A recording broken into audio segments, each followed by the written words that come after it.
Hello fam, मैं आज शिरडी दर्शन के लिए निकल चुकी हूँ। इस पूरे व्लॉग में मैं आपको बताऊँगी कि मुझे दर्शन करने में कितना टाइम लगा और कैसे आप भी आसानी से दर्शन करके लौट सकते हैं। आज चांद रात है। अभी मैं रात के 8 बजे विद्या विहार स्टेशन जा रही हूँ। वहाँ से लोकल ट्रेन से दादर तक जाऊँगी। फिर रात 9:45 बजे दादर से शिरडी जाने वाली साईनगर एक्सप्रेस में चढ़ जाऊंगी, जिसके टिकट्स मुझे करीब करीब 1 से 2 महीने पहले ही बुक करने पड़े थे। चलिए, अब ये आई हमारी लोकल ट्रेन जो दादर जाने वाली है। हमेशा की तरह मैं अपने बाल ट्रेन की रफ्तार से भरी हवा में उड़ाने की नाकाम कोशिश कर रही थी, लेकिन बीच में मुझे याद आया कि यार मैं फिर से बाल खोलना तो भूल ही गई। लो जी, अब मैं पहुंच गई हूँ दादर स्टेशन और यहाँ आते आते मुझे इतनी गर्मी लग रही थी कि मुझे पीनी पड़ी लेमन सोडा। मुझे पड़ा यहाँ पर 20। इट वाज लिटिल कॉस्टलियर क्योंकि हमें बाकी के स्टेशन में 10 रुपये में मिल जाता है। अब ट्रेन के चलने के वक्त होने लगी थी, तो इसलिए मैं स्टेशन के अंदर पहुँची और जब मैं वहाँ पर पहुँची तो ट्रेन ऑलरेडी स्टेशन के प्लेटफॉर्म में रेडी था एकदम। तो इसमें नाम भी लिखा हुआ है साईनगर शिरडी एक्सप्रेस करके, जो आपको 9:45 से लेकर जाएगी रात को और सुबह 3:45 में श्रीनगर स्टेशन पर आपको छोड़ देगी। और जैसे कि आप देख सकते हैं अब मैं यहाँ पर पहुँच चुकी हूँ। सुबह के ऑलमोस्ट 4 बजने वाले हैं। ट्रेन एकदम टाइम में थी। इतनी सुबह थी कि एकदम से बाहर अंधेरा अंधेरा था, तो बाहर निकलते ही मुझे पता लगता है कि पर हेड 20 रुपीज़ में आपको ऑटो एकदम मंदिर के नज़दीक तक पहुंचा देगा। इसलिए मैं वही ऑटो राइड एंजॉय करते हुए शिरडी मंदिर के और नज़दीक पहुंच गई। और ऑटो से निकलते ही वहाँ के होटल वाले ना आपको ऑफ़र्स देने लगते हैं कि यहाँ ये मैम फ़्रेश होने के लिए रूम मिल जाएगा, सिर्फ 500 रुपये पे करने पड़ेंगे। लेकिन यार मैं तो ऑलरेडी ब्लॉग्स देख कर गई थी, तो मुझे सब कुछ पता था कि कौन सी चीज़ कहाँ पर है। तो मुझे पता था ऑलरेडी कि मंदिर के पास ही सुलभ टॉयलेट एंड बाथ कॉम्प्लेक्स करके है, जिसमें सिर्फ 10 रुपये में अच्छे से नहा कर कपड़े बदल कर एकदम तैयार हो सकते हो आप। तो मैंने तो यार वही ऑप्शन चूज़ किया। चलिए, आप अब मुझे देख सकते हैं कि मैं नहा धोकर एकदम तैयार होकर आ चुकी हूँ। तो मैंने नहा कर रेडी होने के बाद अपना सारा सामान जो है वो फ्री के लॉकर में रखवा दिया है, जो कि बाथरूम वाली बिल्डिंग में ही अवेलेबल है। तो आप लोग भी अगर आने का प्लान कर रहे हो तो वहाँ पर आसानी से रख सकते हो, आपको कोई पैसा देने की ज़रूरत नहीं होती है। ठीक है, तो मैंने सोचा कि जितनी जल्दी दर्शन की लाइन में बैठूंगी ना उतनी जल्दी दर्शन हो जाएगा। ये सोचकर मैं फ्री चप्पल स्टैंड में चली गई और चप्पल को वहाँ पर रख दिया। उसके बाद वहीं साइड में मोबाइल लॉकर थी, तो वहाँ पर भी मोबाइल दे दिया उनको। उसके बाद मैं मंदिर दर्शन के लिए एकदम तैयार हो गई थी, क्योंकि आपको ना मंदिर में तो आपको फ्लावर भी ले जाना एकदम अलाउ नहीं है, आप कुछ भी लेकर नहीं जा सकते हो। सुबह का टाइम था तो बिना किसी देरी के 2 घंटे के अंदर मेरा दर्शन कंप्लीट हो गया। उसके बाद मुझे बहुत भूख लग रही थी, इसलिए मैं भागते हुए लड्डू काउंटर पर आई और सिर्फ 5 रुपये में मुझे पूरी सब्ज़ी का ब्रेकफास्ट मिल गया था। तभी साइड में ना काका मुझे चिढ़ा रहे थे, तो मैं ना शर्मा गई, एकदम मुस्कुरा रही थी। चलो जी, अब नाश्ता तो कर लिया, तो उसके बाद वहाँ से निकलकर मैं जा रही हूँ अब भक्त निवास की तरफ, जो मंदिर के करीब 1.5 किलोमीटर दूर में था। साईं बाबा भक्त निवास। यहाँ स्टे करने के लिए कुछ फॉर्म्स फिल करने पड़ते हैं और आपको 200 रुपये लगेंगे पर रूम के। ठीक है, तो अगर आप कोई ग्रुप में आ रहे हो तो फैमिली होने का प्रूफ देना होगा आपको, कुछ भी।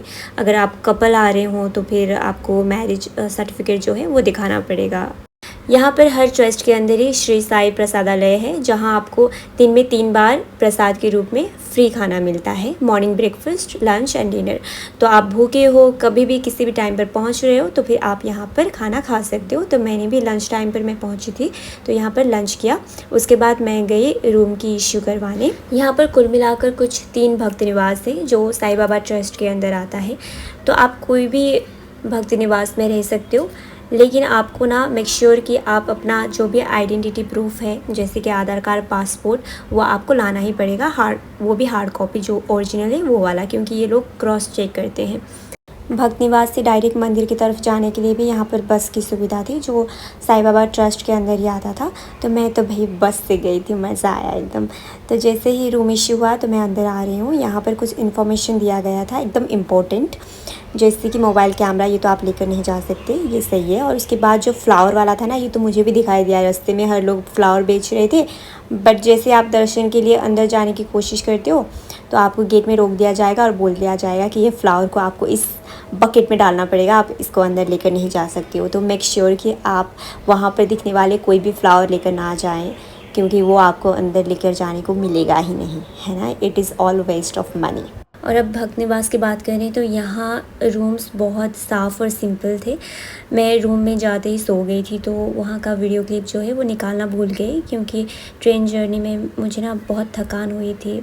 थकान इन द सेंस नींद नहीं आती अच्छे से। तो उसके बाद जैसे ही मेरी नींद पूरी हो गई थोड़ी सी, तो मैं फ़्रेश होकर नीचे आ गई ग्राउंड में।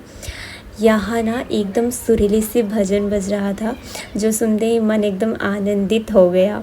ग्राउंड में एक चक्कर लगाने के बाद मैं मग्न हो गए, ग्राउंड में ही बैठ गई।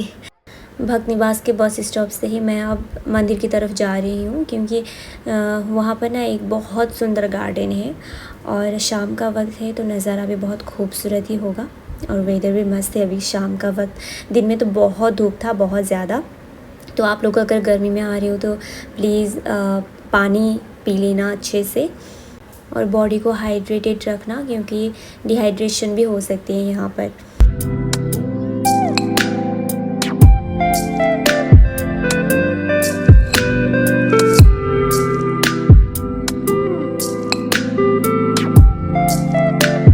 और यहाँ मुझे गार्डन जाते वक्त फिर से वो सुबह वाले रोज़ बेचने वाले भैया मिले।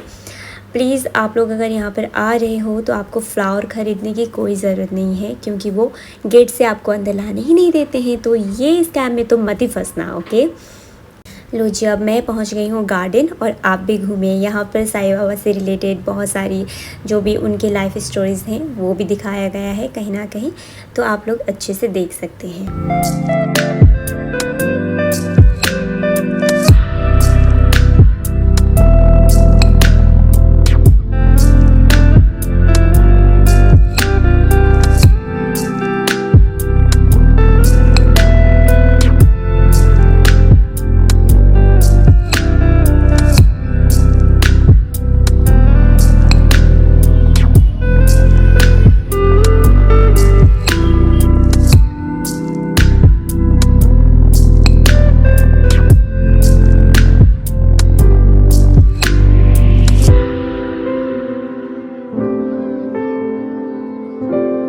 ये जो गार्डन के अंदर जाने वाला गेट है, वहाँ से आपको ना मंदिर का सबसे ऊपर वाला हिस्सा दिखाई देगा।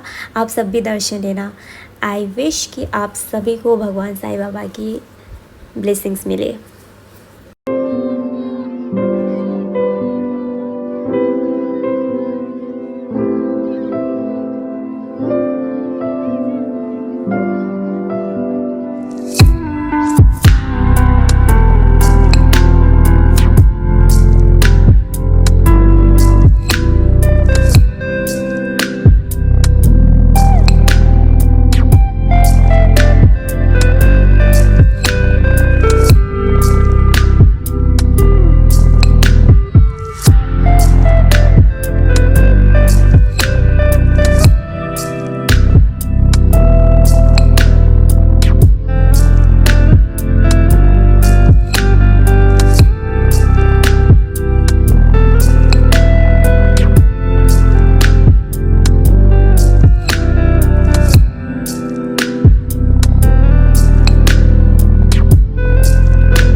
जैसे ही मैंने गार्डन घूम के ख़त्म ही किया था, तो मुझे उसके एग्जैक्टली पीछे ना इतना सुंदर मार्केट दिखाई दिया।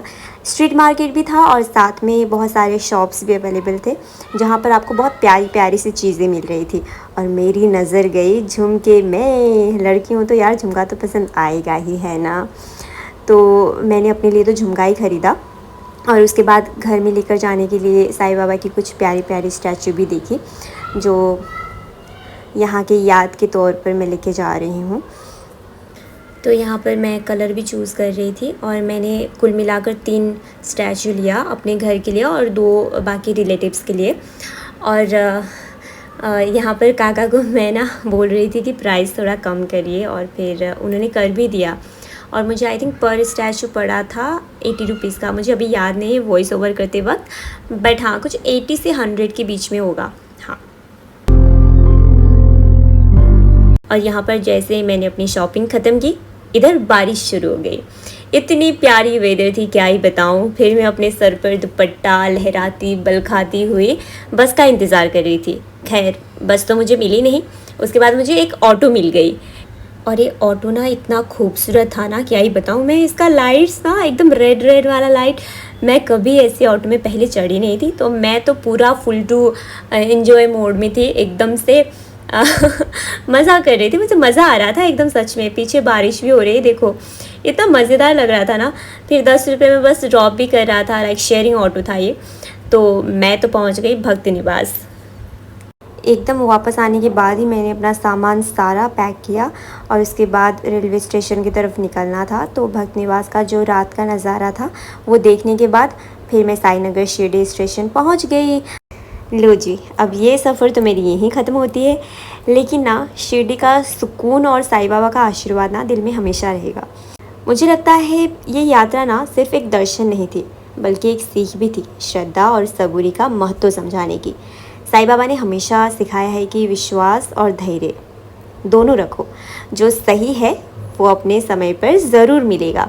और मुझे लगता है ज़िंदगी भी ना एक सफ़र ही है, जिसमें सिर्फ दौड़ना ज़रूरी नहीं, कभी कभी रुक कर इसको महसूस करना भी उतना ही ज़रूरी है। हर मोड़ एक नई सीख, हर सफ़र एक नया अनुभव लेकर आता है। दिल में बहुत ही शांति वाली फीलिंग लेकर अब मैं घर वापस जा रही हूँ, लेकिन इससे पहले मैं प्रार्थना करती हूँ कि साईं बाबा का आशीर्वाद बना रहे आप में, मुझ में, हर एक में, जो ये व्लॉग देख रहा है सब में, और जीवन में श्रद्धा और सबूरी के साथ हर मंजिल तक पहुँचने की शक्ति मिले, आपको भी और मुझे भी। ओम श्री साई राम।